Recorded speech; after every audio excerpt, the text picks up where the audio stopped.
Hey now, we are getting over, and I am the Silver King, Adam Silverstein, here to lead you through these hard times.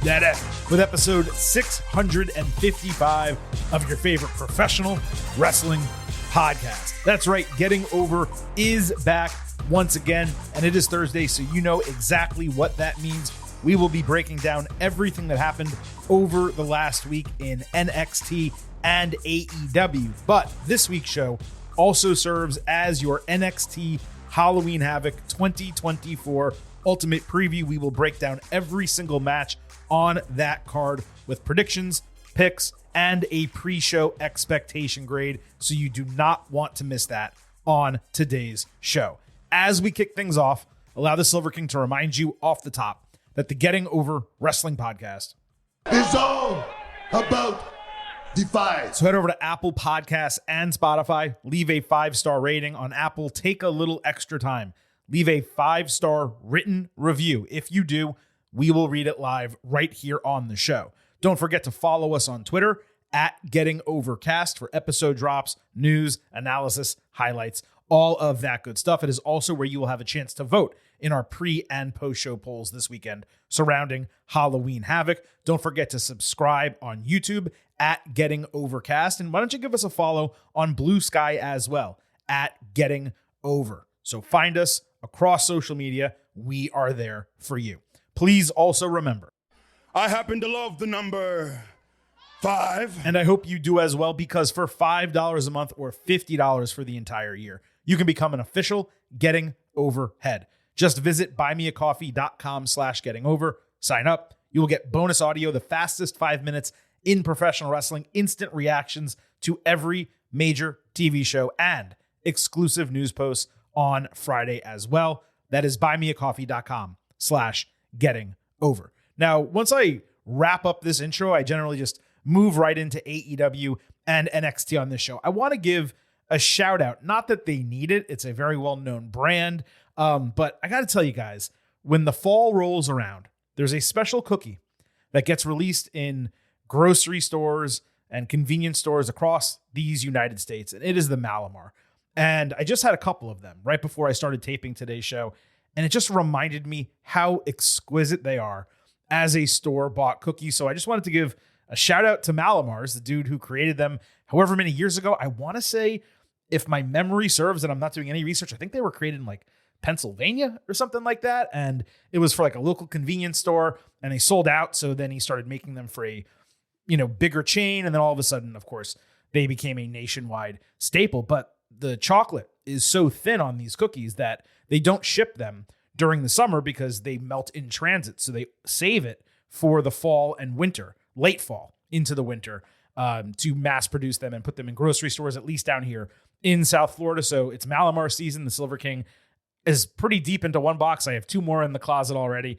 It's a staple of mine. And if you've never had one and you say, well, Silver King, they make pinwheels and it's pretty much the same cookie. No, it is not. The Malamar is far better. And that's enough of that. I just wanted to give you something extra today before we got into the entire show. Now, we are talking NXT and AEW. This week, NXT is going to be the main event, the end of the show, the NXT Halloween Havoc Ultimate Preview. So we will kick things off with AEW. Of course, there will be timestamps in the episode description, so make sure you hit those up if you want to bounce around, if you only want to hear about AEW, if you just want to hear about NXT. If you're listening this weekend, right before Halloween Havoc, and you just want a preview of that show, you can find the timestamp and jump to it. But as always, I hope you listen to the entire show. So as I said, this week, we're kicking off with AEW. And I'm not going to sit here and tell you that Wednesday night was the worst Dynamite of 2024, because there have been like 40 of them. And it's so tough to remember week to week, month to month, what happens on the shows and how entertained you are by them. But this was definitely a bottom quarter of all episodes from this year. There was very little worthy of praise. Really, 2, maybe 3 segments total. And some of the creative on this show Wednesday night was just an absolute mess. In terms of storyline relevant matches this week in AEW, my count was 6 of 23, which is 26%. Even if I was being generous and I said 7, that would be 30%. And that's including Battle of the Belts, on which 3 of the 4 matches were relevant. So basically half of the AEW matches we got this week that were storyline relevant happened on the extra show that pretty much no one watched. So that just goes to show you how poorly regular television was booked across the board this week for AEW. Even beyond the relevancy, most of the matches were worthless and there were major booking issues on every show. Now, Fright Night Dynamite, next week's show, it's built up nicely. Real good job creating a card that's interesting on that show. Zero question about it. But it shouldn't be the case where I have to slog through multiple episodes, or in this case, 6 hours of television to get to a decent show next week, right? Let's go ahead, get into it. We're going to break down Dynamite, Collision, Rampage, and Battle of the Belts, and we will do it based on storyline. So we're going to kick off with something that happened on Collision. Jon Moxley cut a tape promo with his crew saying nothing has changed with the AEW Championship. No one owns it. It's for the position. And he's the only man that has ever sat in that chair. He said the gold and leather is a symbol of everything he hates in wrestling, what AEW was not supposed to be. Mox promised to win the war because the cause is just and their power is pure. You all know I generally put over Mox's promos, even if I'm not in love with his stories. But this was absolute word salad. So the title means nothing to him, except it represents the position, which gives it meaning. Yet he's the only person in the company's history that has ever deserved it, even though he's been beaten multiple times for it. Also, does that only apply to the men's AEW World Championship? If not, why are the other 3 guys in his faction, who are all title holders, literally wearing on their bodies the gold and leather that he just said is meaningless because it represents everything he hates in wrestling? Shouldn't all of their titles be in briefcases? And then, yeah, on top of that, can we just cool it with mentions of purity? Like, not a connotation that he or AEW should want anywhere near this gimmick, which is already questionable as is. On Collision, the trio's titles were on the line. Claudio Castagnoli, Pac, and Wheeler Yuta retained over Top Flight and Action Andretti in 9 minutes. The faces obviously did nothing to deserve a title match in this spot. Probably should have been an eliminator, though there were storyline reasons for the match happening. Andretti took 9 consecutive European uppercuts in the corner, plus a tombstone pile driver from Pac. I actually loved the intensity of the finish. It was really unique. Music did not play immediately after the bell, which I thought was an aesthetic choice, just to sell the devastation. And it worked for me as a viewer. But there must have just been a production delay or something, because 15 to 20 seconds later, it played, and then it sounded stupid that it was playing when the intensity was hitting for me. So it was really odd the way that transpired. Mox came out and punched an already dead Andretti in the face as Claudio just kept pounding on another guy. Hey now. Leo Rush and Layla Gray came out only to get destroyed in literal seconds. Dark Order then ran out and they met the same fate again in seconds. Mox, who by the way was wearing the tightest jeans on a guy that I've probably ever seen, said Dark Order could fight for their lives and careers in a trios match. He said it's his company, so he ordered a referee to come out and ring the bell.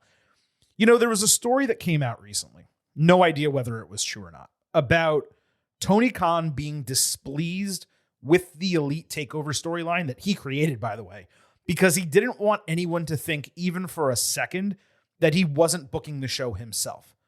So that was the reason for it basically fizzling out, despite it still kind of running. Except if you consider that logic, that reality, it flies in the face of what happened here with Mox making a match and, in general, Mox trying to take over the company without any repercussions for it as yet. Why is Christopher Daniels not worried about what Mox is doing when he was so concerned about what the Elite was doing? It's not lining up. It's awful creative. So Mox says, let's have this match. The show crosses over from Collision to Battle of the Belts. So they do another trios match. Claudio, Pac, and Yuta retain over Dark Order in 5 minutes. Alex Reynolds tapped out, taking a double stomp wall and a sharpshooter. Then Yuta put him in cattle mutilation after the bell, and they continued attacking Dark Order. It's clear that Khan and AEW believe this is going to be a storyline that turns the company around in some way. You cannot say that, though, to this point. The difference between this and, like, let's say the NWO is that the NWO went after stars and legends. They were attacking Sting. These guys are beating up on jobbers. They're beating up on flippy dudes. And previously, a seriously injured Bryan Danielson. How exactly is that supposed to be intimidating? The answer is it's not. So moving over to Rampage, Private Party beat MXM Collection in 12 minutes. Another storyline deficient establishment match for a team already booked in something bigger the following week. Isaiah Cassidy later promised on his mama to beat the Young Bucks for the tag team titles. Thrilling. Daniel Garcia backstage on Collision said the Young Bucks weren't capable of protecting AEW the way they did. Cassidy then basically did a stand-up for AEW promo, and then Mark Quinn said a bunch of nothing. So on Collision, we had Garcia and Party beat Premier Athletes in 10 minutes. Garcia literally wore an AEW shirt to the ring. The fans seemed to be into them. That's a positive. Orange Cassidy then walked up to them backstage. Garcia told him it's time to step up. He said, "I'm no leader. I'm just not that guy." This came after he beat Bulk Bronson in 30 seconds earlier in the show. Why did that match even happen? And then on Battle of the Belts, Orange surveyed the damage caused by Mox's crew, but he ultimately just walked away again. Now, you got to assume this whole like doubting himself, and it's going to factor into him becoming a leader based on what Jerry Lynn said about him being a main eventer and leader at the last pay-per-view. But am I really supposed to believe that Orange is the guy to grow into fronting a revolution against Mox's murderous gang? Because that's a tough pill to swallow. That's a tough item to sell. So let's move to Dynamite. That opened with a video package that featured terrible audio mixing. It's like no one listened to it before they put it on air. It showed highlights of Mox's destruction, with him cutting a promo in the desert, saying a piece of someone will be destroyed, and it's all for the greater good. Then we saw all the jobber baby faces waiting in the parking lot, along with Garcia, Mark Briscoe, and Orange was lurking deep in the background. Karen Jarrett and Satnam Singh were also there, which is just kind of hysterical on its own. Karen's like the first woman to try to do anything against Marina Shafir, and you know how that would go if that actually happened. Overall, it was probably the least threatening ensemble of wrestlers you could possibly put together. Chuck Taylor randomly returned. He's now a producer. He's wearing a polo shirt. He caught up to Cassidy in the parking lot, saying it was damn time he step up. So the mob, or whatever you want to call these guys, they threatened an SUV that pulled in late, but it was the patriarchy. They saw Kip Sabian hiding between cars and chased him into the ring. Sabian begged for the chance to explain himself, and we saw Hook angry backstage, saying the scumbag who attacked Taz was in the ring. He charged and suplexed Nick Wayne, then pushed Cage into the corner, so Sabian saved him with a low blow. Christian said he knows why Sabian has been all over them the last few weeks, and he will deal with him later. Nick failed on Wayne's World, so Christian hit him in the back with the contract, and then Nick hit Wayne's World on Hook.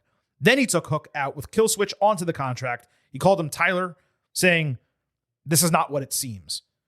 Obviously, it was predictable with Sabian. That doesn't make it bad, but it was predictable. In terms of this not being what it seems, I mean, what else could it possibly be? One of those three guys took out Hook's dad because he's a father, and everything Christian does has to do with either fathers being dead or disappointing or whatever the case might be. And then you have Sabian. And to me, it's a bit odd that this guy lost his father in real life and is now only getting a push after years of not being used as part of a stable because his dad died. Like, that's odd. Should he have been pushed and utilized far earlier, given he has both in-ring talent, character, and personality? Absolutely. But he is getting pushed now, and his personality does add a ton that's been missing to the patriarchy, especially now with Kill Switch still out, recovering from pneumonia, everything that's going on with him. Still best wishes to him, of course.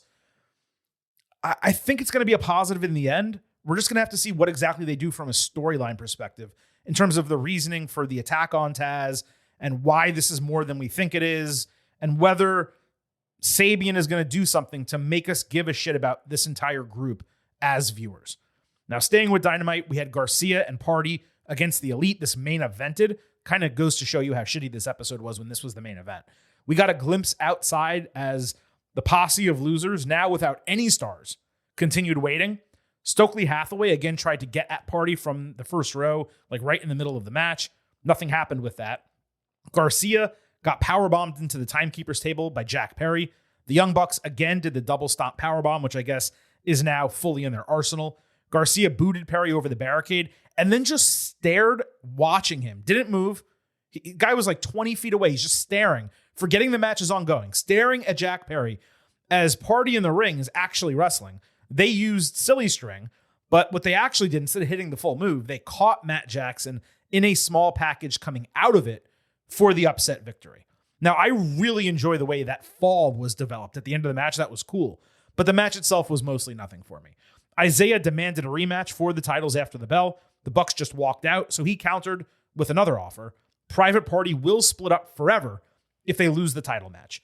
Quinn was obviously angry and perturbed by the offer, but the Bucks immediately accepted. That's certainly interesting as a stipulation, especially given the wedge driving we got a few weeks ago from MVP, who you'll remember handed Zay his card. So maybe they actually do break up. But either way, are these three guys not concurrently fighting the Elite and Mox's crew? So you're going to have them break up as tag team partners potentially and still go after these guys together? Like, does that make sense? I don't know that it does. So then back outside, a pickup truck pulls up with Marina Shafir. She exits. No guys with her. Garcia and Party were distracted watching the big screen. That allowed Claudio and Yuta to attack from behind with very weak chair shots. Then Mox, dressed in all black like he was hiding himself despite the others being in plain clothes, not just plain clothes, bright white shirts, dragged Chuck down to the ring. I guess he snuck backstage and found Chuck, who, let's not forget, was with Orange, brought Orange backstage, but Mox was able to get Chuck on his own, beat the shit out of him, drag him down to the ring. Yuta wraps a chair around his ankle because that was the injury that may have ended his career. Claudio stops him, takes the chair, puts it around Chuck's neck, and then Mox stomps it. Orange was late running in. He looked catatonic at the sight of this guy getting hurt, and all the other jobber baby faces ran in and they were around him. This as the Elite just stood on stage watching, doing nothing. The Mox stuff here was nonsensical. Attacking Chuck basically for no reason was a bunch of whatever. The goal was obviously for him to serve as an inflection point for Orange to, whatever you want to call it, grow a set of balls, decide to become a leader, what have you. Typical hero storytelling trope. It's worked, millions of times to a degree. It's just the violence of taking out Chuck in that manner. It was violent, but no one gave a shit. No one other than Orange has any emotional attachment to this guy. None of the other baby faces, none of us as viewers. I mean, if you individually, listener, like Chuck Taylor, and you were angry at Mox's crew for doing this, then fine. How many people are actual fans of this guy who has not been on television because he's basically retired? And even when he was on television, let's be candid. I don't dislike him. Let me be very clear. But he got pops because it was best friends as a gimmick with all of them together. People weren't individually Chuck fans, right? At least most people, I would say, weren't individually Chuck fans. He's not some beloved dude whose execution is going to lead to massive heat for Mox's crew, who can be looked at as a martyr or something like that. And it was from the crowd, again, silence and basic indifference when this was over. What I did enjoy was Claudio being perturbed with Yuta for not going for the kill, just going for the ankle, not going for the neck. That I thought made a lot of sense for their group. This is what I was talking about earlier, though. It's extremely difficult to make a lawless faction important when they're destroying nobodies. Yes, Danielson was a somebody, but since then, they're beating up on people who weren't even on TV or weren't involved in anything meaningful most weeks until this started. And you have Garcia, who is focused on this, when he should be bloodthirsty for MJF, who just returned. It's so wonky and just ill-conceived. It's super frustrating on basically every level right now. I'm not saying it's never going to work. I'm not saying it won't improve. But as of now, for me, It's not entertaining television. Also, what is the climax here? Orange or Darby Allin beat Mox and become AEW champion? Is that going to move the needle for the company? Putting the title on a 5'7" daredevil who wears Daisy Dukes, or a 40-year-old best known for wrestling with his hands in his pockets? Orange did trend for that 4 years ago. Now, I do believe a Mox Orange feud will be well done, and AEW fans who already watch the product will love it. I just don't see anyone else caring. And by the way, why do none of the women on the roster care to get involved in a meaningful manner with this? Britt Baker, Jamie Hayter, hell, Nyla Rose, Willow Nightingale, none of them give a shit. The only time we've seen women get involved was Karen Jarrett, again, just standing there. She wasn't going to do anything, nor should she. And then I think Layla Gray, I mentioned earlier, like when she ran out with Top Flight, or she ran out, with Leo Rush, Marina Shafir took her out with like a single punch. That's it. Marina's just operating with no one touching her, no one stepping up to her. They have big women in this company. They have plenty of people who could get involved with the babyface guys, and they're just okay with Marina doing whatever she wants. Again, doesn't make a lot of sense. On Collision, Kyle Fletcher beat Atlantis Jr. in 12 minutes. It ended with Fletcher dropping Atlantis headfirst on the top turnbuckle. Didn't love that, but it was probably the third best match of the weekend for AEW. Don Callis then grabbed the mic, handed it to Fletcher, who said he would talk on Wednesday. I'm so glad they told us on Saturday that they would talk on Wednesday and literally didn't say another word. There was a Fletcher and Will Ospreay video package recounting some of their history. That was pretty solid, but we had seen it before. Callis basically motioned the crowd to boo as Fletcher spoke on Dynamite. He said the fans are equally to blame for liking Will more than him and comparing them to each other when Fletcher is better than Ospreay in every way. He spoke so long and so slowly. The crowd actually chanted, "Wrap it up, wrap it up." But Fletcher's response actually got him really nice heat coming out of that. Fletcher said Ospreay turned on his mentors, so he did the same. He called, by the way, he did the same. He doesn't want to be compared to Ospreay, but he turned on Ospreay just like Ospreay did to his mentors.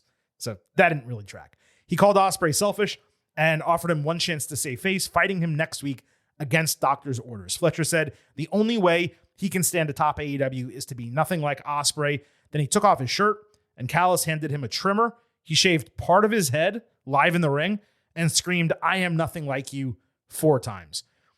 Now, this did go too long. No doubt about that. The wrap it up chants were something I don't think I have ever heard in wrestling.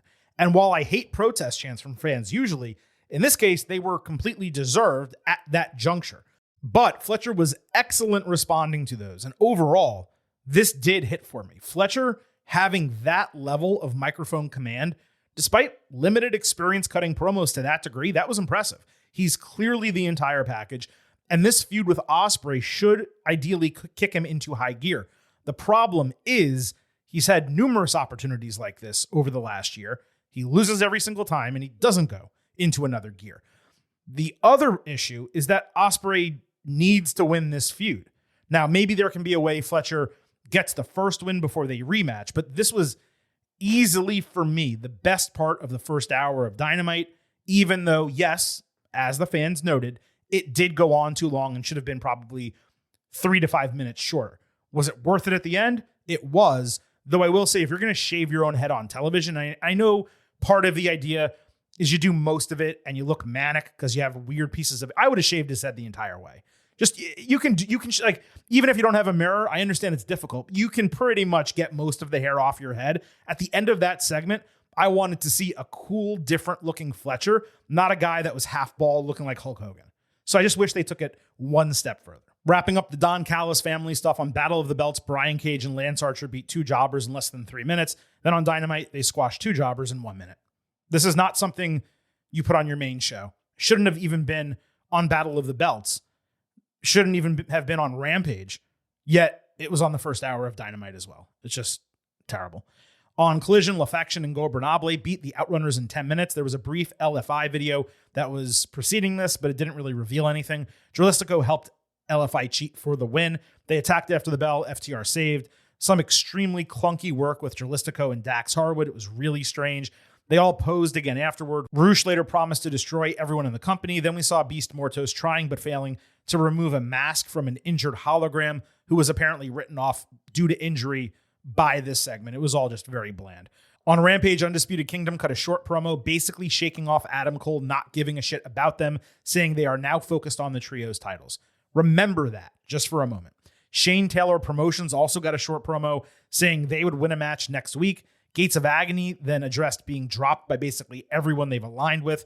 It seemed like the latter two promos were talking about a three-way tag match, but I'm pretty sure, maybe I heard him wrong, but I'm pretty sure Kingdom was talking about a trios match. So I'm not sure if all three are going to be involved in it, or if they were just jammed together. Either way, it was a modicum of build for next week. Low effort, yes, but something. On Battle of the Belts, Undisputed Kingdom fed Mortos a plate of raw meat backstage and asked whether he was working with LFI, excuse me, not whether, but why he was working with LFI, saying they're not mad, but they're disappointed. Now, their interactions have actually been entertaining, but what exactly are they doing, right? Like, why are they doing that? I guess a trios feud. And then that happens and Undisputed Kingdom wins and like, it's a bunch of whatever, right? On Dynamite, Adam Cole came out for a promo only to be interrupted by Undisputed Kingdom with Roderick Strong saying MJF used Cole to make fans actually care about him. Strong said MJF didn't check on Cole once while he was injured. Why would he? Cole turned on him. That doesn't make any sense. Kingdom said their faction was never about MJF, but about them as a group of friends. Strong expressed pride in Cole's rehab, saying they need to finish what they started by taking MJF out together, with Strong wanting to fight him first. Remember 4 days ago when Strong said their focus was on the trios titles? So much for that. Cole agreed, telling MJF to come out so they can take turns beating his ass. MJF appeared on the big screen in a clearly taped promo, exact same setting as last week. He was getting a massage from a woman who just kept sticking her ass into the camera. Not that I was complaining, I'm just saying that's what happened. MJF reiterated that Cole will never get his hands on him. And then seconds later, he said, I'm going to dangle a carrot. Whichever of Cole or Strong wins 3 singles matches in a row can fight him at Full Gear. And I won't be on TV until that happens. The whole group hugged, and Kyle O'Reilly watched them hug backstage. I'm sorry. I legitimately feel like I'm taking crazy pills here. When Cole returned and spoke last week, didn't he say he appreciated Undisputed Kingdom, but would be going at this on his own? So why the fuck are they back together 7 days later? When MJF retorted last week, didn't he say Cole would never get his hands on him as hard as he tried? Hell, when MJF started speaking in this promo, did he not repeat that Cole would never get his hands on him? So then 5 seconds later, he does a classic MJF stipulation, his words, and granted Cole a potential match if he just beats 3 other people. Now, to confirm whether I have indeed been taking crazy pills, I decided to do a little daily show, a little Jon Stewart style clip cutting of the key points from these promos over the last 2 weeks. I'm going to splice them together and let's see if this all makes sense. So here is Adam Cole hitting the ring, the very start of his promo from last week. First and foremost, Roddy, Matt, Mike, I love you, but as I told you, I have to do this on my own. He has to do it on his own. He says he wants revenge on MJF. This is what MJF says. So I'm going to leave you at the Void, Cole. I know you want nothing more than revenge. I know you want nothing more than to beat me within an inch of my life. Well, it's not going to happen. You'll never get me inside that ring. And for my amusement, I will keep dangling the carrot of sweet revenge right in front of your sunken little face. You will die with a void of unfulfilled vengeance. Okay, so he mentioned dangling a carrot. Let's go to Cole this week after Strong's promo. Roddy, you are damn right. Because we are going to finish what we started one way or another, and I think maybe we should finish it tonight. So, solo Cole, doing it by myself. Already talked to you guys. Thanks a lot, but I'm doing this on my own. Now let's finish what we started together. MJF's response. I am so shocked you still want to get your hands on me. Well, yeah, it's been a week. It's been a week. Remember that revenge I promised to dangle over your head? Guess greed has blinded you from the fact I'm literally telling you you won't ever get your hands on me. Okay. Here's my carrot. Cole and your trailer park pal, whichever one of you wins 3 matches in a row first, I'll give you a match at Full Gear. Classic MJF Natalia making people jump through hoops to get a match with me. So good. I won't be showing up in person until Full Gear. Okay, so this is either a substantially different storyline from the one they set off last week, or it's nonsensical, or both. Cole said he was going to be on his own out of revenge. That was completely reversed. You guys just heard it. Now he's not only back in Undisputed Kingdom, but also happy to have them as friends helping him take down MJF. And it didn't come from a couple weeks of strong convincing Cole to let them help, but literally just walking out and Cole immediately agreeing that they're all together again, hugging and getting on the same page. Now, the MJF part, it does fit together better than I initially thought, but it's still kind of nonsensical. In the initial promo, he did say Cole would never get hands on him, but he also did say he'd make that even more painful by dangling carrots in front of him. So even though he repeated that this week, he did go ahead and dangle a carrot like he said he would. I guess the question is why the MJF character would believe that a former NXT champion, an Owen Hart Cup winner in AEW, and a legitimately good wrestler would be unable to win 3 consecutive matches. If he says Cole will never get hands on him, shouldn't the journey be far more difficult than just beating 3 people? Now, there are obvious ways they can make it work. MJF saying he won't be at AEW in person until Full Gear, that's probably bullshit. Maybe Cole wins 2 matches. MJF surprises by appearing on the 3rd Dynamite. He purposefully interferes in that match, costs Cole, therefore they're not going to have the chance to fight. Maybe the 3rd match is Cole against Strong, and he does the same, and MJF winds up fighting Strong, but not Cole. There are ways to make what MJF said fit together logically from a booking standpoint, but it doesn't change the fact that Cole completely went back on his solo mission from just 7 days earlier. It also doesn't change the concept of a heel in MJF dangling an achievable carrot being antithetical to him supposedly hating this guy so much that he never wants to fight him. This is a signature storyline for this company with returning talent, and it's all over the damn place. How can you watch this and argue that AEW has quality creative? How is Adam Cole the sympathetic babyface who's out for revenge when he's the one who turned on the at-time good guy MJF? By the way, do you notice this is a 4-on-1 storyline where the heel is the person getting singled out?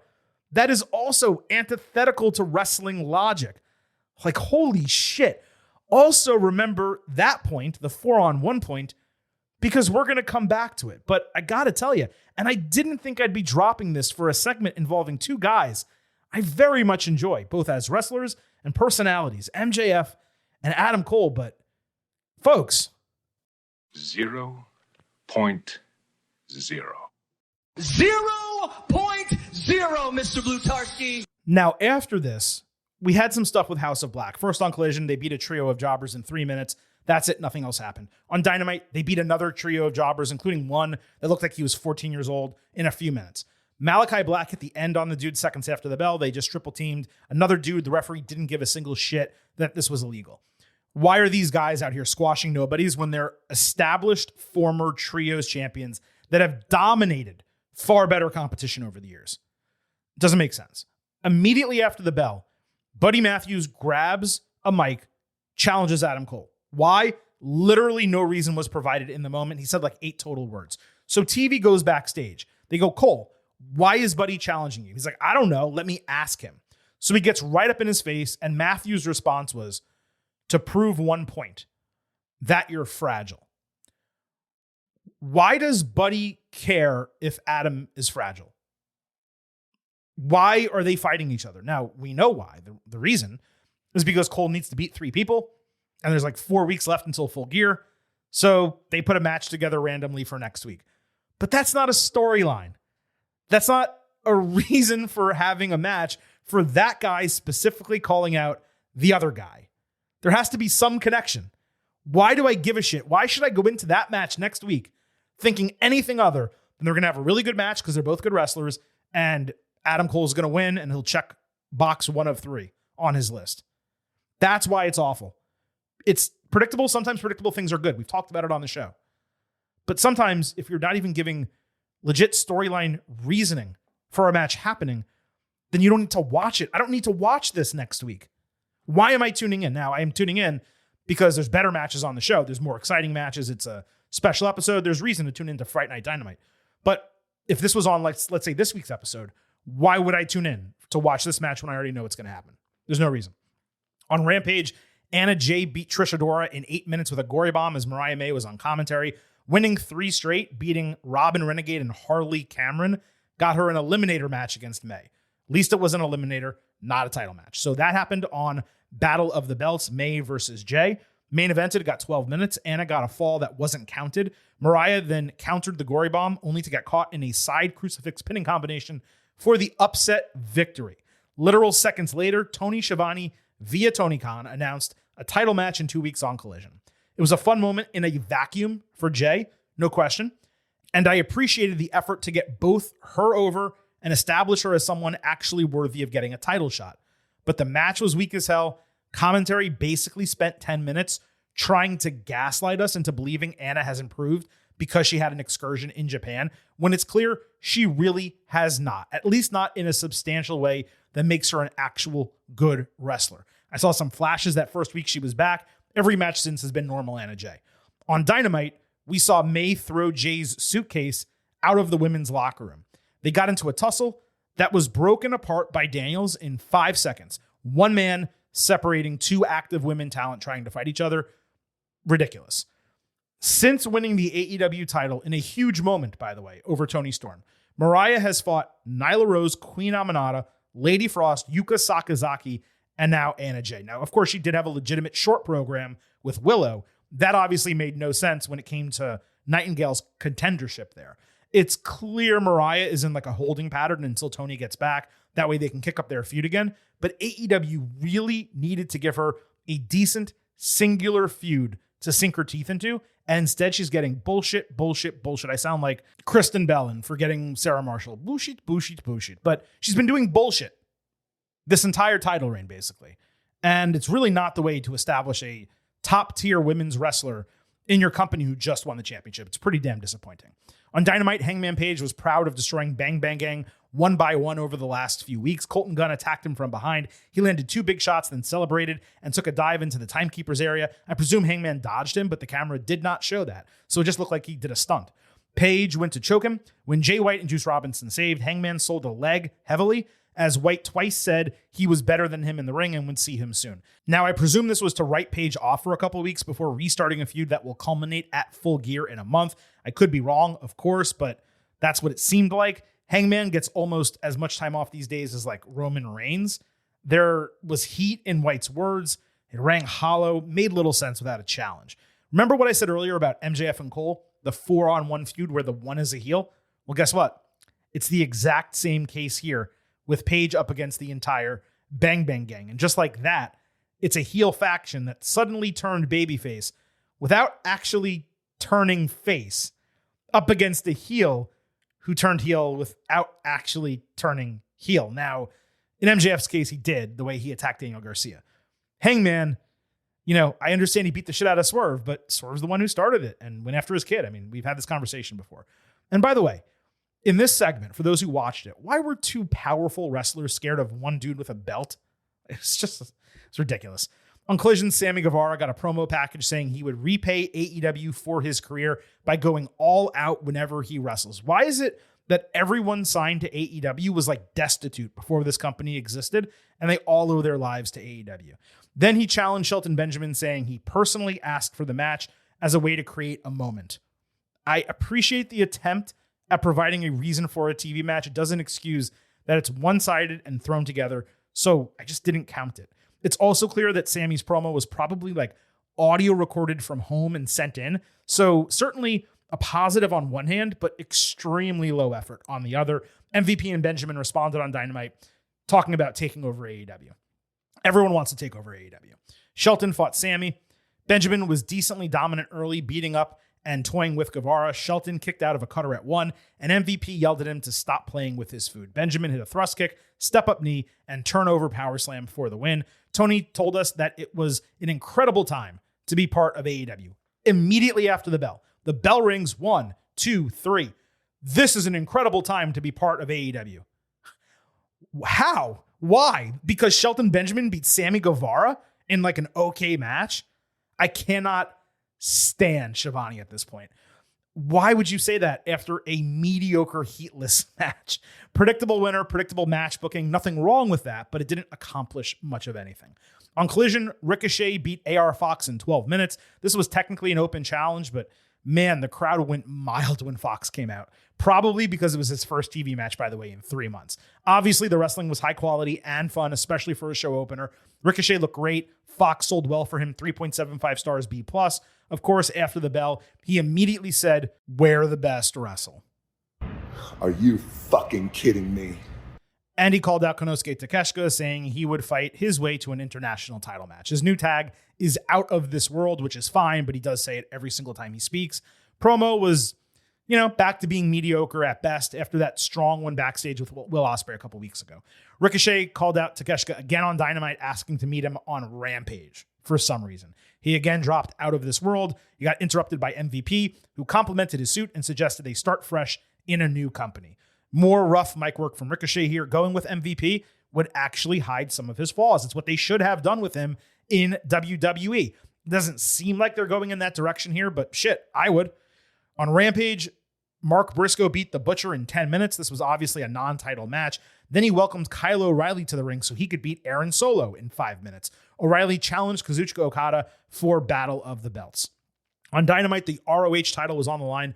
Briscoe against Chris Jericho in a ladder war. This is basically just a ladder match, but it's the name that is used for it in Ring of Honor. Jericho got pounced off the apron through 2 tables. Briscoe took a tope suicida into a ladder, then bladed and did a Death Valley driver on Jericho into a leaning ladder. Rocky Romero prevented Brian Keith from interfering as Briscoe hit Froggy Bow off the top of a ladder through Jericho on a table. Great spot of the match. Then he did Jay Driller in the center of the ring, only for Big Bill to chokeslam him off a ladder outside through 2 tables. So Bill put Jericho on his shoulders, climbed the ladder, and Jericho became the new ROH champion. Immediately after the bell, Romero and Tomohiro Ishii entered. They were yelling at Jericho from the stage.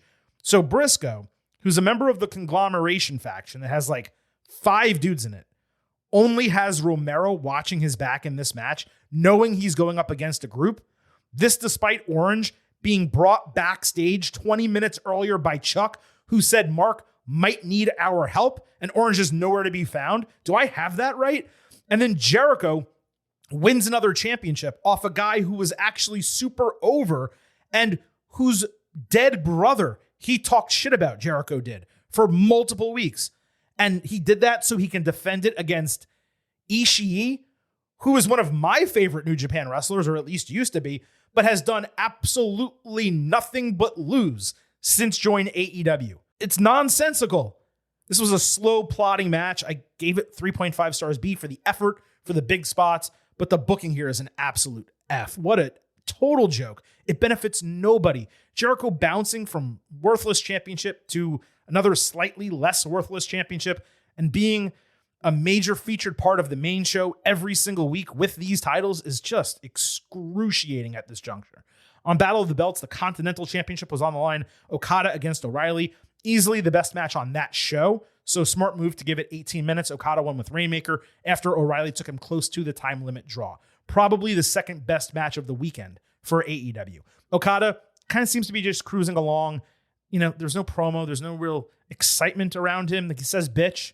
It's pretty much it. It's quite a fall for a guy of his stature. On Collision, Chris Statlander fought Cameron.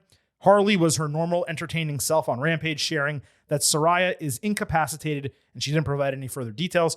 Now, she's nowhere near the best wrestler in this division, but let me tell you, with Harley's personality, and yeah, her looks as well, she would do extremely well in NXT and WWE. Just saying. Stat won their match in 4 minutes. She said she's never afraid to test herself, so she challenged Camille, promising Mercedes Moné a front row seat.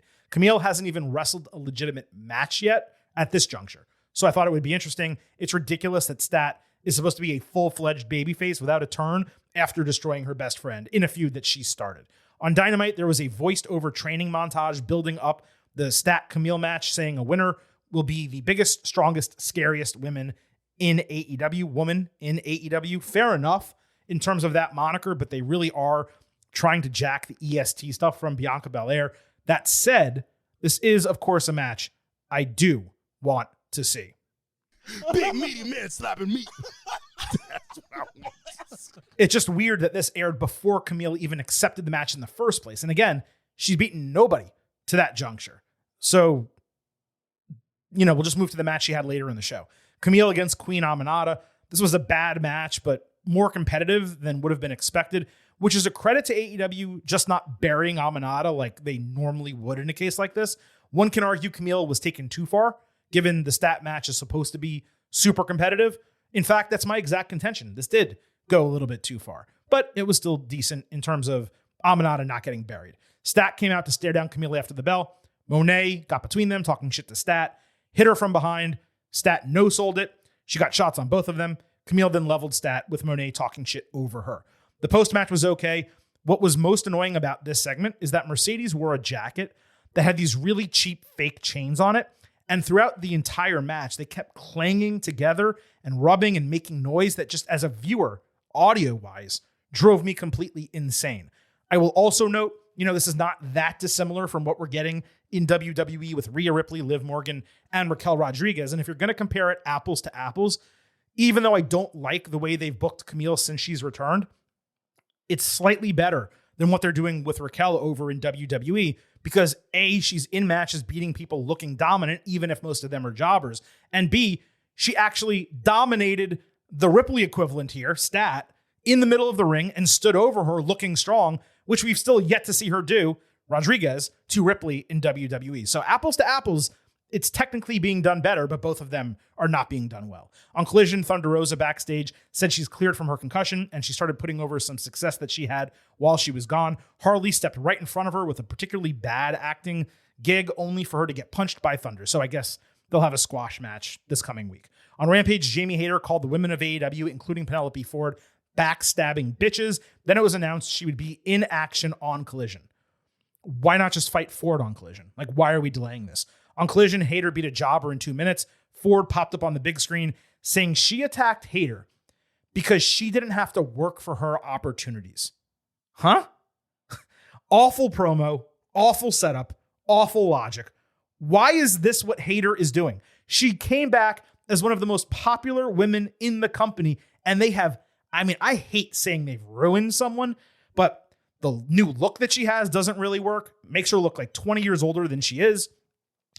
Having her wrestle these people doesn't work when she should be in the main event or at least the mid card. Instead, she's a low carder. I have no idea why they are booking Jamie Hayter this way.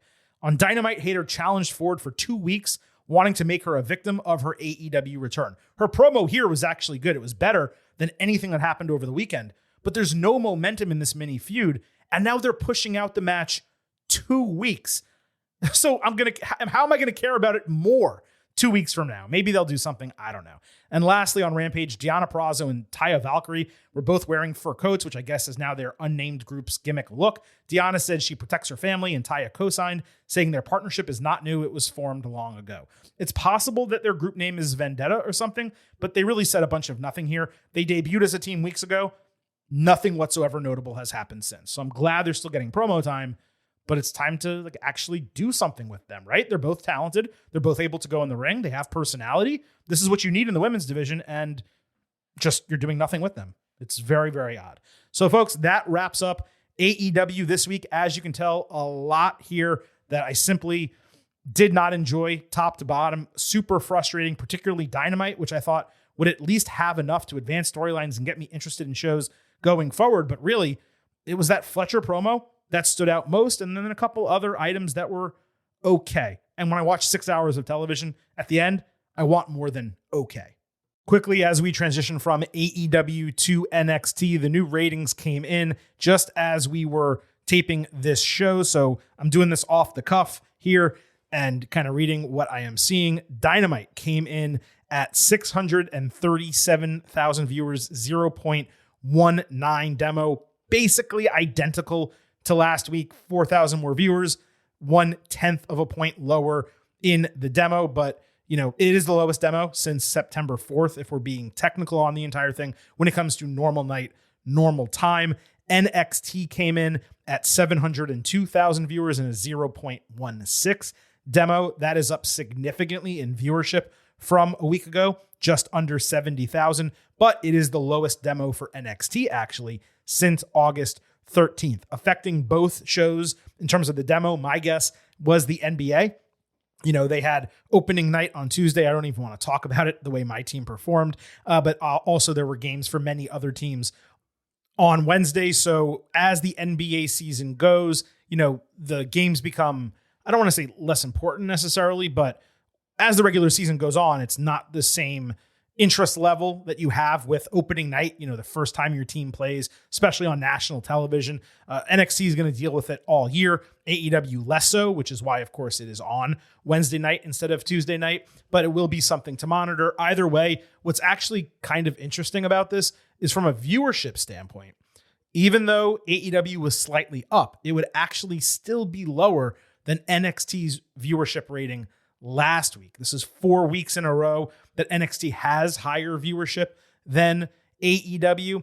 It is the second week in a row that they have a lower demo, though, of course, the 2 weeks prior, the demo was higher as well. Again, these shows are not in direct competition, so there's no winner, there's no loser. That's not the whole point of this conversation. It is interesting, though, to look at the ratings for the top AEW show against the third WWE program that does heavily feature developmental talent, especially because there was at one point when they did compete head to head. Of course, that happens few and far between, usually once or only twice a year. It will happen again, actually, in 2 weeks as NXT gets moved due to Election Day. We will talk more about that later in our NXT breakdown. But those are the ratings. And, there's really not that much to draw from them other than the fact that no matter what AEW does these days, bringing in new talent, post pay-per-view shows, 2 different company takeover angles, it's just not boosting the viewership. I think the only item this entire year that actively boosted viewership for AEW was in April when they ran the CM Punk footage. I think maybe Big Business did a number for Mercedes Moné, but I don't completely remember that. But that CM Punk footage, effort did work, but then it went down the week after that. So yeah, they're just not in a good situation right now.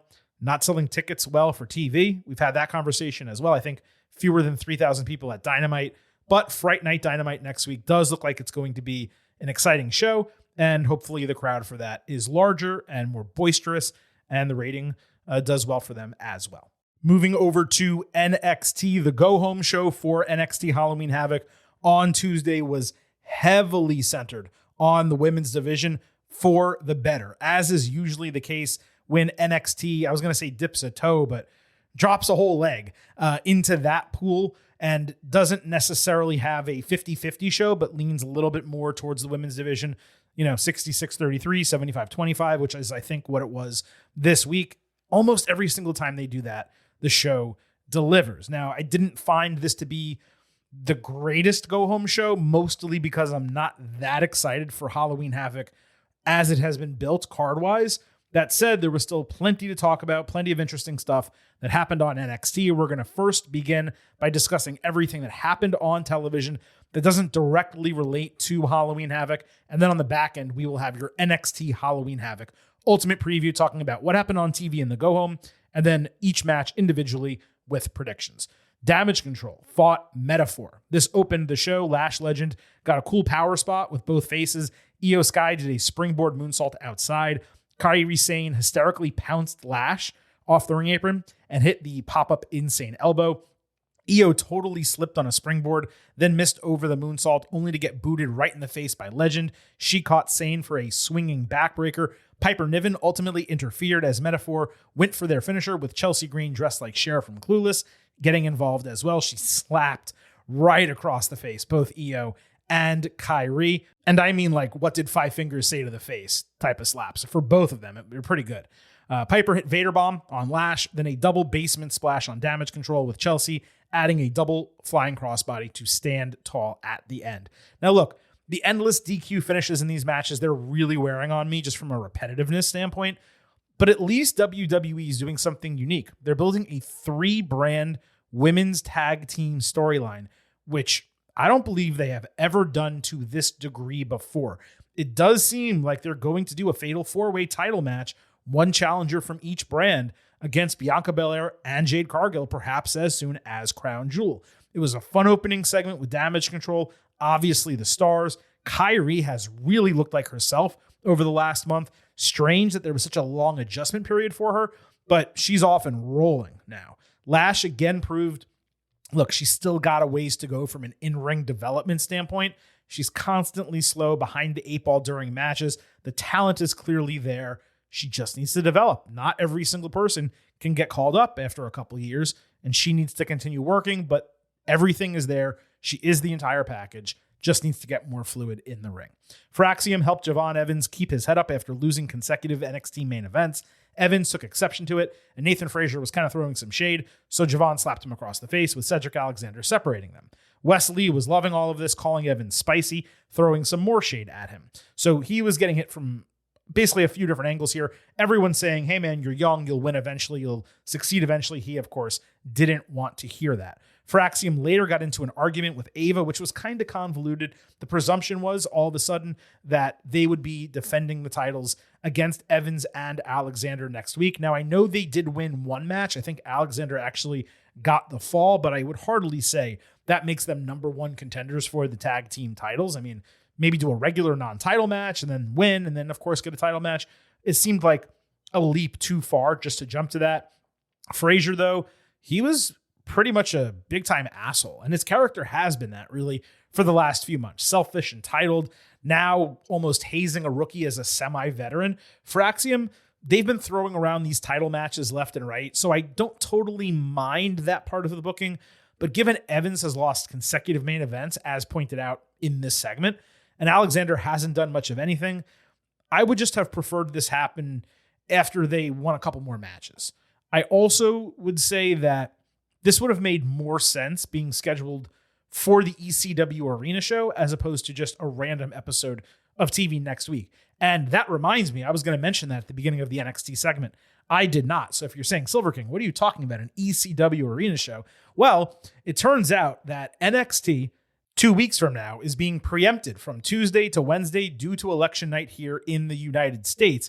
And they decided to do that show on the road. So NXT will be taking place from the old ECW Arena. I believe it's now called the 2300 Arena in Philadelphia, Pennsylvania, which should be an absolutely incredible site. It's a 1,300 seat arena. It's already sold out. That environment is going to be fantastic. And obviously there's the nostalgia of running the show from that venue. I hope we get a couple ECW folks popping their heads in, maybe Rob Van Dam. That would be super cool. I don't know that they're going to do it. I'm just saying that would be a lot of fun. Tatum Paxley fought Jada Parker. Good work both ways here. Parker ultimately won with Hypnotic, which was not a huge surprise, though it is disappointing. Paxley just cannot be involved in a feud that she can win. Lola Vice stormed to ringside after the bell, getting held back by officials. Meanwhile, Wendy Chu emerged from under the ring, choked out Paxley, threw her into a road case, pushed it through the crowd, and then backstage. Now, it made a ton of sense to go with Chu doing this to Paxley because we've seen her team with Rosemary, and my assumption had been that they would team up for a tag match against Paxley and a teammate, probably Lyra Valkyria, for Halloween Havoc, given they're spooky, and it just would have made all the sense in the world. But that was not booked for the PLE, and it has not been announced for next week's show, which is actually even closer to Halloween. I believe it's the 29th or the 30th. So again, just like, why haven't they advanced this further? And why aren't they doing so much with Tatum Paxley? If they were to book that match, they would basically need to build it on Sunday. But yeah, going back to Paxley, the booking of her is probably what's frustrated me most about NXT over the last few months. She's athletic and strong. She's a great character, tons of personality. It's crazy to me that, just for example, they're so high on Lola and Carmen Petrovic, but not more heavily utilizing someone who is simply more talented at this point in their career than both of them. Again, nothing against them. They're just examples. But Paxley is starting to get consistent TV time. That's better. When she wrestles, though, she generally loses. And really, she should be positioned similar to the way Lola and Jada have been recently. The next crop of main event women in the division once those doors open. Instead, she's kind of like a level below them. And to me, that just does not make any sense.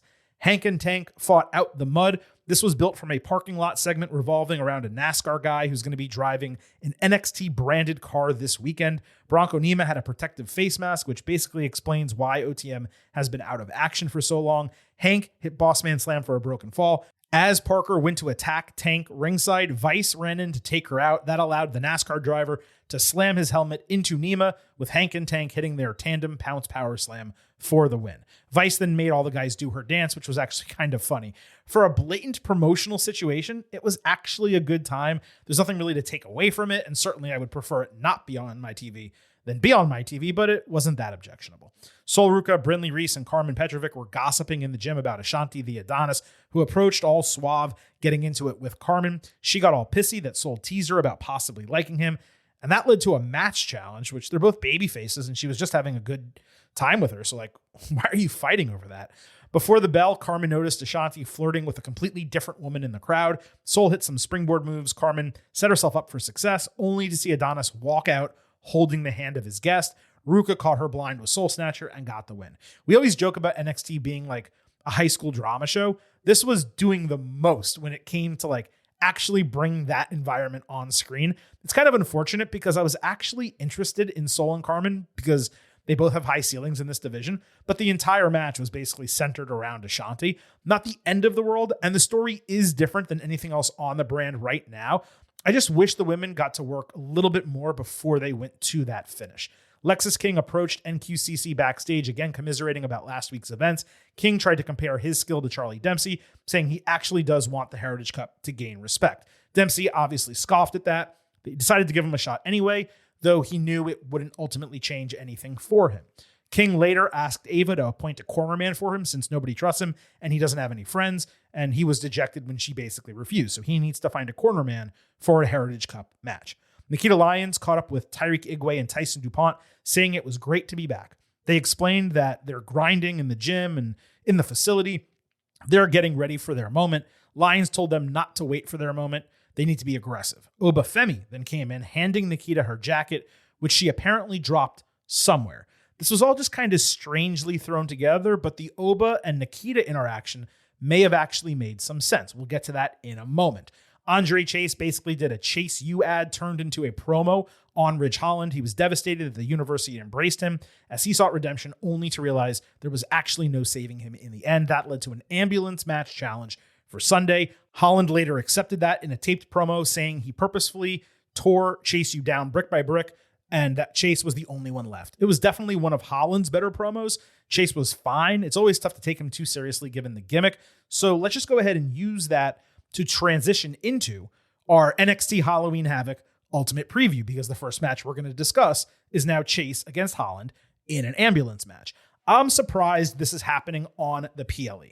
It comes across more as a TV main event, especially since Chase just returned a week ago, so it's not like he's been built up in a significant way lately. The whole story has just lost steam for me. The stipulation leads me to believe we're going to get Chase U all back together healthy, aiding Chase in getting the victory without Holland needing to be pinned. It's certainly possible that Ridge just beats Andre on his own, but there's really no huge benefit to that, and it's not going to hurt Holland if he loses in a 3-on-1 situation. Here, we were just talking earlier about 4-on-1 situations where the heel is on the short side. Here's another case. Those two were in AEW. Here's one in NXT. This is him being the aggressor in this case, and he's trying to tear them apart. So it does make sense in the story that they're telling, but these guys should be able to handle Holland with relative ease. So the way that this is going, in theory, Chase U should win out with its numbers advantage, put him in the ambulance, and move forward. They do need to reclaim some momentum and also extricate themselves from the story with Holland. Whether this helps Ridge long-term, whether he works out in NXT or in WWE, it remains to be seen. I thought they were doing decently well with him on the main roster. I understand why they brought him back. I thought he had a high ceiling when he was originally in the Performance Center. Given his size, he has some personality, a good look, he's strong. But like the more and more I see of him on TV, I'm just like, he's kind of a generic heel, like a generic European heel. And What is that going to do in 2024 WWE? I don't know if it's going to do that much. So I do have Chase winning with the help of Chase U here. And, whether the match is good or not, I mean, it's going to be an ambulance match. I just hope there's enough outside the ring to kind of benefit the stipulation. Probably the best way to say it. The Men's North American Championship, Tony D'Angelo defending against Oba Femi in a tables, ladders, and scares match. So on NXT, Adriana Rizzo was shown backstage having been attacked before Luca Crucifino's match against Femi. So my assumption, given the jacket return that we just mentioned, is that Lyons beat up Rizzo on behalf of Femi. Luca countered Oba's toss slam with a codebreaker, only to get tossed and eat a pop-up powerbomb in what I'd call a relative squash victory for Femi. Stacks checked on his boy after the bell, only for Oba to destroy both of them.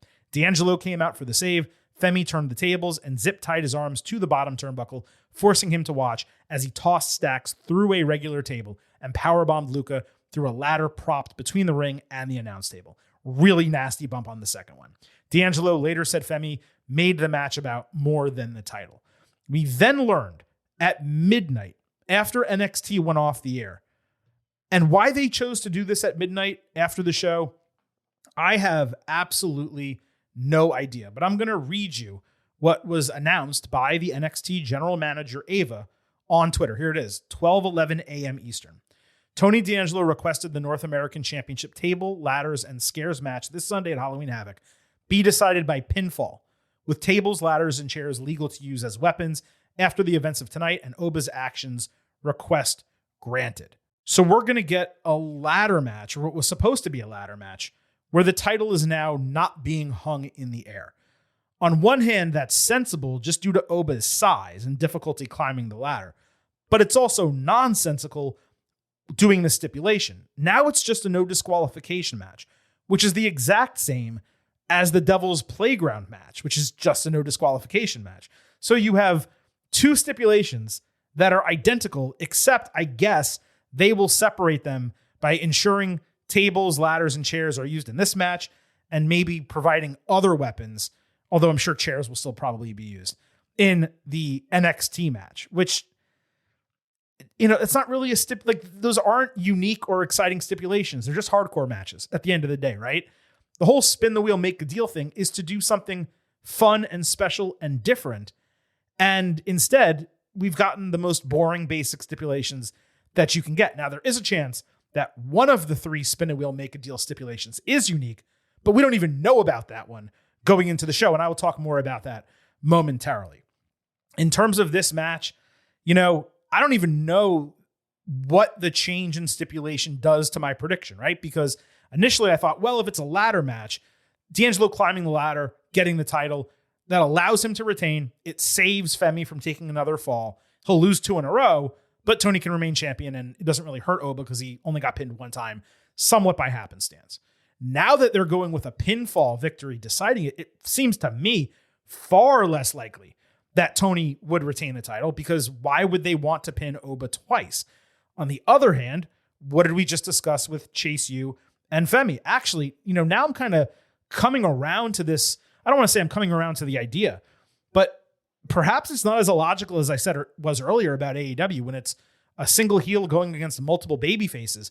Perhaps the difference here is that it's a dominant heel, right? Like Oba and Ridge are both big, strong, dominant guys going up against mostly much smaller competition. But here's another situation where it's a singular heel going up against multiple baby faces. The question is, are those guys going to be all recovered for this match? You'll remember a few weeks ago when this was getting set up, Oba said that the family would not be ringside. And we were like, well, how are you going to make that a stipulation? Because you're not the GM and Ava's not saying that. And the stipulation didn't call for them not to be ringside. Tables, ladders, and scares, no DQ. Anyone can come out whenever they want. It seems like what he was referring to at that juncture was that he was going to take out every member of the family. Therefore, no one was healthy and available to help Tony. I would say he didn't take them out to such a degree, though, where these guys cannot get involved in the match if needed on Sunday. Something else you need to remember is the conversation we had coming out of NXT when Femi dropped the title. The point I made at that juncture was, like, it was great that D'Angelo won it. He deserved a singles title. It makes sense for him to be the mid-card singles champion in NXT right now. But Femi without the title, what exactly is he going to do? Really, the only trajectory for him is to move up to the main event picture and go after Trick Williams. And that match between them is something that should be held off for a long time. Probably it should be held off until they're ready to call up Trick, which is not something that should happen for at least another year, maybe even longer.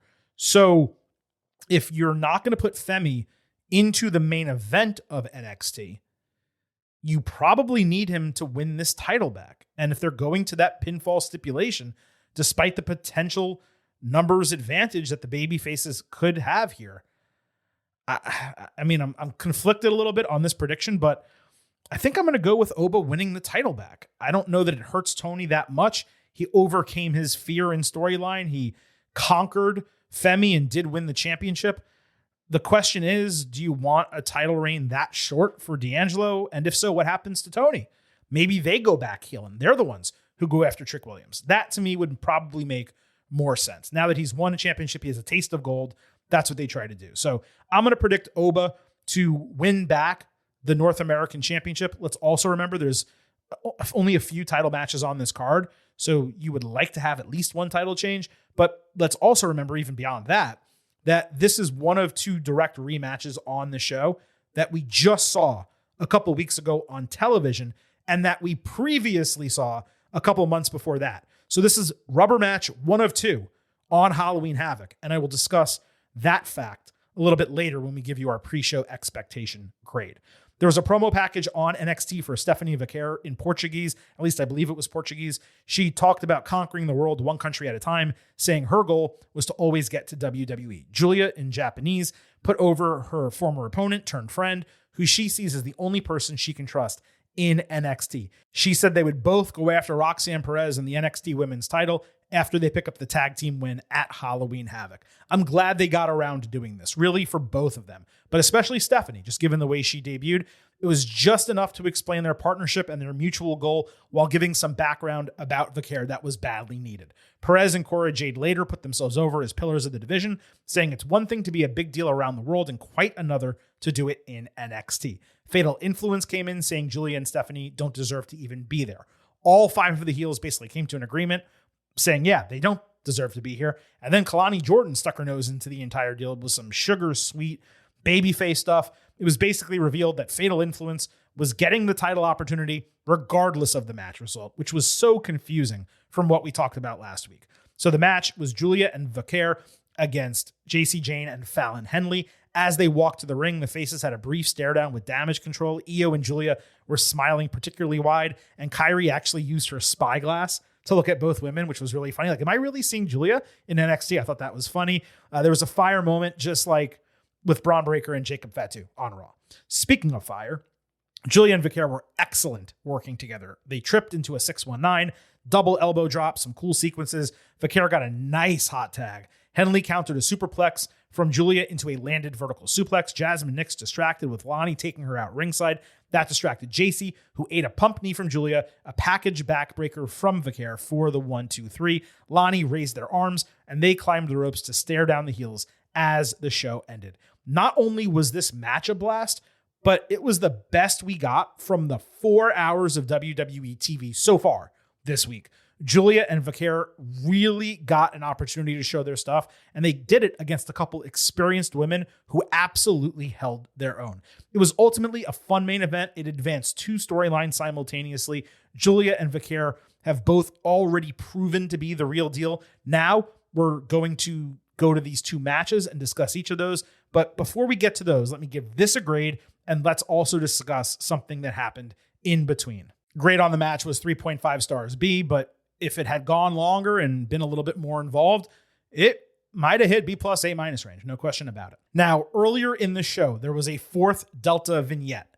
This time, she stood atop a mountain and punched a brick wall that actually had the old Halloween Havoc logo on it. It was unveiled that her name is Zarya. I presume Delta was too difficult to trademark. You know, there's Delta the faucets, there's Delta the airline. You guys probably think of them in opposite order, but I am changing stuff in my house, so I've recently been thinking about Delta the other way. Regardless, WWE allows talent to retain their names these days, so if there was no issue, she probably would be Delta. My presumption is there was a trademarking problem, or she may have just said, I want to start fresh and give you a new name. Zarya, as far as I know, it's a city in Nigeria, but it's also just a cool sounding name. I bet you there's probably nothing behind it, but maybe we'll learn about that in the future. Now, the assumption this entire time was that she would debut at Halloween Havoc. All the teases have been to that end. But in the final seconds of NXT, the lights completely shut out.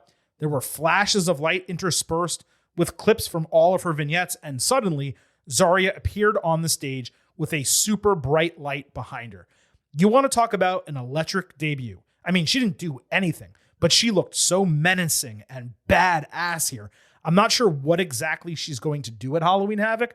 Maybe she comes out after one of the women's matches and stands up to someone. But man, WWE being able to bring in Julia, Vicaire, and Zarya in succession is a legitimate embarrassment of riches for the NXT women's division. That's a great entree into a discussion about the two women's matches on this card. We'll start with the Women's North American Championship. Lani defending against, I don't know. In what kind of match?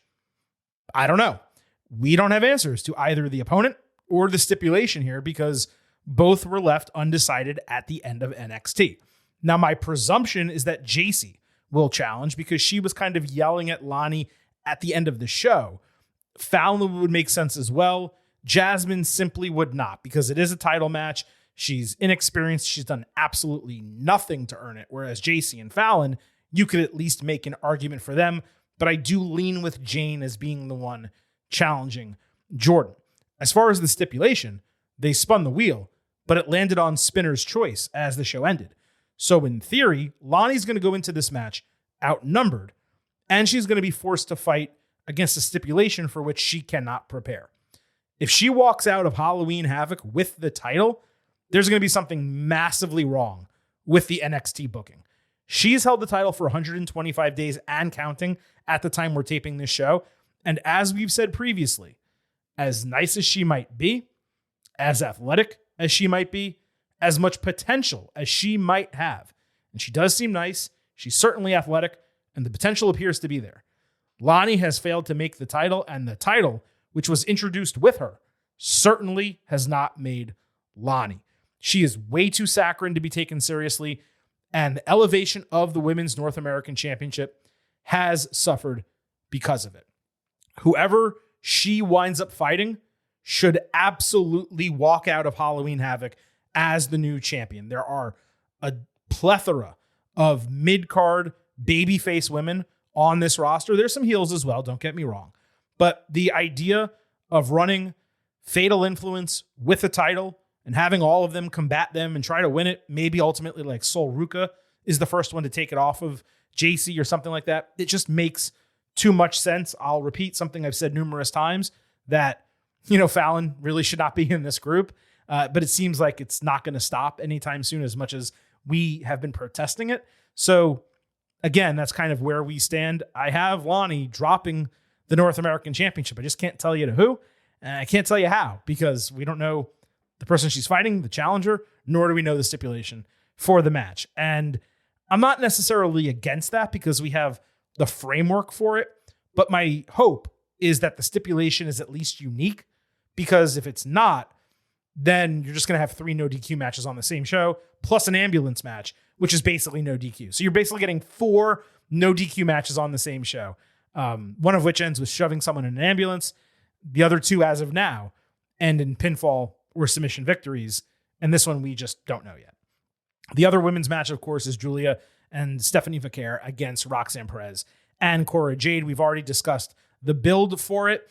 This should be phenomenal. I'm just telling you straight up.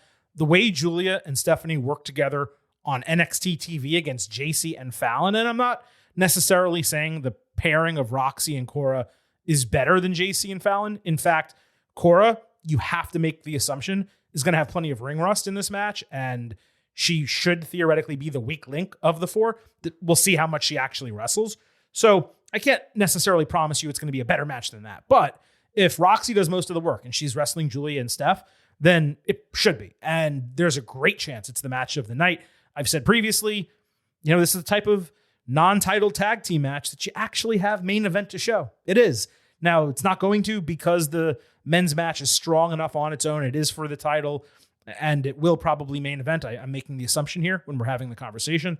But if this did main event, then no one would bat an eye because it probably will be the match of the night. Ultimately, you have to believe Julia and Vaquer win and start their rampage to the NXT title against Perez. The question, of course, is going to be, are they going to remain friends this entire time and go 1-for-1? Like one of them fights Roxy. If they get screwed or lose, the other one fights her for the title. Or is it going to be a situation where, maybe Roxy and Cora wedge drive here in some way, turn Julia and Vaquer against each other. They end up feuding, which would be phenomenal if that actually happened, just from a match quality standpoint. And then the winner goes against Roxy. I do think it makes a lot of sense for Vaquer to be the first person to beat Perez for the title rather than Julia and have Julia kind of come up from under against her. But what we also don't know is how Zarya is going to be utilized on this show. Is it possible that somehow she's working in concert with Perez and Jade? I mean, maybe. We have no idea about her character, her motivations, or anything. Is it possible she forms a triad of some kind with Julia and Vaquer? Absolutely. If so, they should run roughshod over the entire division. So that's one of the reasons why this women's division is so exciting right now. There's super talent. There's so many crazy combinations of matches that we could get, so many interesting storylines, and we just don't know how any of it's going to pop off. We will find out at Halloween Havoc, but I will go with the baby faces getting the win in this spot. It just seems to make too much sense, and Cora is the one person out of the four who could easily take the fall. She just came in. She's not champion. It makes too much sense. Of course, that said, Perez could take the fall too, and she could say, yeah, I lost in a tag team match, but the faces could argue, well, we pinned you anyway, so we should get a title shot. And they could maybe even do a triple threat off of that. But I'm still going with the faces, and I will have Jade taking the fall.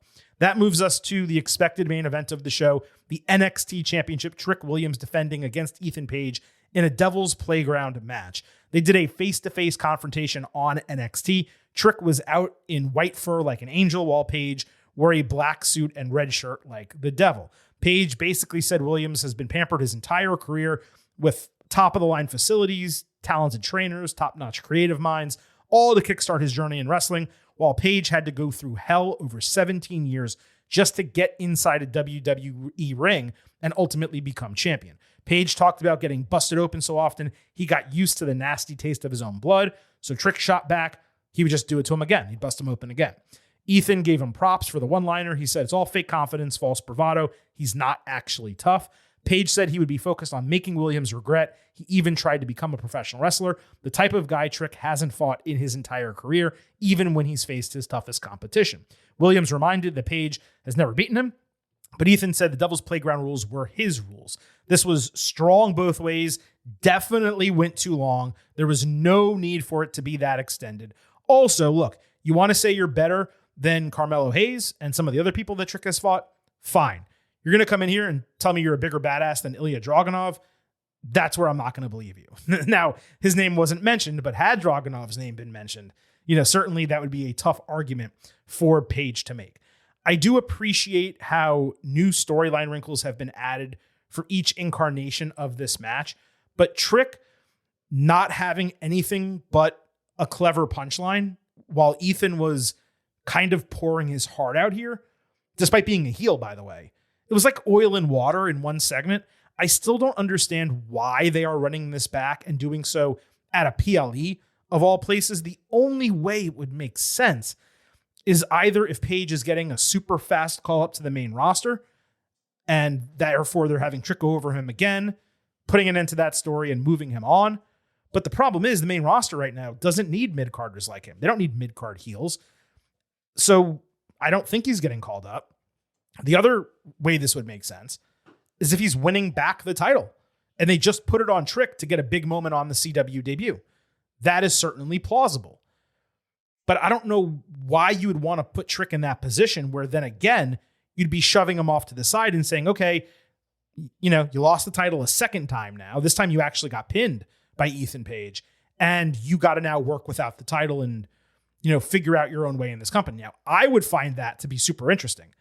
In fact, and I know they would never do this. I would love, you guys know exactly what I'm going to say because I said it about Braun Breaker and I said it about Roxanne Perez. And you'll remember the Silver King will pat himself on the back a little bit because after all, folks, This is my show. This is my show. My show. I said turn them both heel, let them grow in that role, and guess what? Both of them got turned heel, and they've grown in that role. I would love to see Trick turn heel. They're not going to do it because he is so massively over as a babyface, more so than either of them were, that it's probably not something for them to do at this juncture. Maybe it's a trigger that they pull, or a lever, I should say, that they pull a year from now if he's still in NXT, which, again, I kind of think he should be. He kind of should be the major star on this brand, the steward of it, maybe gets a couple opportunities on the main roster, but remains in NXT as the lead babyface. But I'm kind of getting off topic here. If you were going to turn him heel, or you had a program ready for him that did not involve the title, then you could take it off. But I just don't see that being the case the way the NXT division is for the men right now. There are not a lot of main event level talents unless you're bringing in someone like a Ricky Starks, which, as far as we all right now, is still under contract to AEW. So, I don't exactly know why they booked 2 rubber match title matches on the same show. I think in the other one, I predicted that there's going to be a title change. Therefore, I feel like I should do the opposite and assume a retention here with Trick keeping the title over Page. But I will tell you, coming out of this show, if Ethan does win the title back, I'm not going to be upset at that booking, because Trick being able to work without the title, just as Braun was able to work without the title, whether heel or babyface, would be beneficial for him. And I was pleased that they took it off of him initially the way they did. I didn't want him winning it back over Page on the NXT debut in Chicago. Ultimately, that's what they did. And now we're going to have to see what the plan is for Trick, for Page, and for this men's main event division, because, as of right now, it's super thin, especially compared to the women. So that is your full breakdown and ultimate preview for NXT Halloween Havoc. Before we kind of wrap up the show, let's go ahead and provide a pre-show expectation grade for NXT Halloween Havoc. I would say this is probably the least excited I've been for an NXT premium live event in quite some time. As mentioned multiple times already today, you have 2 rubber matches for the men's titles with basically the same stipulation, a women's tag team match that should be fantastic, maybe the highlight of the entire show, women's North American title match where we neither know the challenger nor the stipulation, and then an ambulance match that should basically be a TV main event. And that's your 5 matches. Compare that to No Mercy, a 6-match card with unique title bouts where you could really only find fault with Lonnie against Wendy, and it just pales in comparison card to card going in. Might it over-deliver? It's absolutely possible. NXT always finds a way to surprise and entertain. And surely with only 5 matches, there's going to be more on this show, including the, I don't want to say debut, but the second debut of Zarya, where we don't know what's going to happen with her. That could be super cool. I'm going to be watching live. I'll be fully engaged. We'll be doing your instant analysis as soon as the show goes off the air. But going into it for a pre-show expectation grade, I just can't be above a B. I don't think it's fair based on 2 rubber match, title matches. I hate saying those terms together because you're repeating the word match, but that's why I keep pausing every time I say it. But 2 of those, an ambulance match, I just don't really care that much about. A women's North American title match that we don't have the details. And then really the best match is a non-title women's tag team match. So I'm going to say an 85 out of 100, a B, a flat B. That gives plenty of room to exceed expectations. The ceiling of the show is probably an A-, but maybe they can get there, right? That's why we give a pre-show grade. That's why we give a post-show grade. I'll also remind you that if you follow us on Twitter @GettingOvercast, not only do you get episode drops, news, analysis, highlights, and all of that good stuff, you also get to vote in our pre- and post-show polls, and we include the results of those on our Instant Analysis podcast, which will be out Sunday night after NXT Halloween Havoc goes off the air. So on the way out of today's show, allow the Silver King to remind you first that the Getting Over Wrestling podcast It's all about the 5. Head over to Apple Podcasts and Spotify. Leave a 5-star rating on Apple. Take a little extra time.